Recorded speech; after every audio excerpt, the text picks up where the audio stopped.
Google Drive is especially good for collaboration and working together with a fellow colleague or with your students. So I want to show you how to work with editing either directly or as suggestions. So I'm going to open up a document that my student shared with me. He named the file Float Down the Nile because it's a narrative that he needed to write, a story. So I'm going to open up the document, and whenever a student is working on an assignment or create something, I always have them share it with me, so I have editing rights. That way I can provide some feedback in a variety of ways right on the document. So here's the document, his assignment or his story, and I want to give him some suggestions. I don't want to just change it myself, which I could do because I have editing rights. I want to give him some suggestions so he can think about it and then make the changes himself if he feels like that's something that he should do. All right. Now, if I'm suggesting it, he's probably thinking, yeah, I probably should do that. But still, I want to give him the ownership and the power to do that himself rather than me just doing the editing for him. Okay. So as I read through it, we've been fishing and some people are fishing on the Nile, so that should be capitalized. So I'm going to highlight that. I'm going to suggest to him that he should capitalize the word Nile since it's a name of a river. And I'm going to go to editing.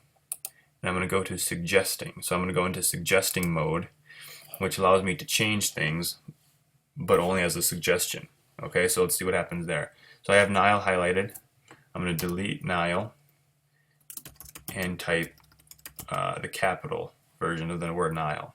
And then you can see over here in this area, a little comment box popped up saying that I made a suggestion to replace Nile with Nile, so we get a capital L. So you can see that it shows up in green. Now for this student named Cole, when he opens up his own document, he'll see this, and you can either check the checkbox, which would accept the suggestion and do the change, or you can hit the X, and that would close it out and basically reject the suggestion. And then you can obviously just delete the comment altogether. All right, but it's going to show up in green when we are in suggesting mode.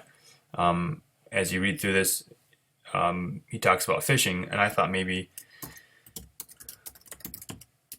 we could include some specific type of fish that would be found in the Nile.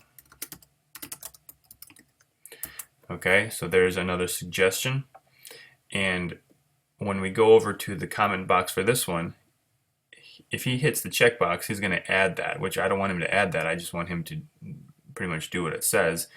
So he would reject this one, but then hopefully he would type and include some specific type of fish that he would find while floating down the Nile River. Okay, so if we go back up to here and we hit the check to do the suggestion, we see that it changes automatically and the comment goes away. To get out of suggesting mode, you go back up here to the mode and go back to edit document directly, and that's going to take us out of being able to suggest things and into editing it directly. It's a good feature. Again, it helps with collaboration, working together, and it's a lot better than writing it out by hand on their piece of paper, which makes a big mess. So check out the suggest editing feature in Google Drive.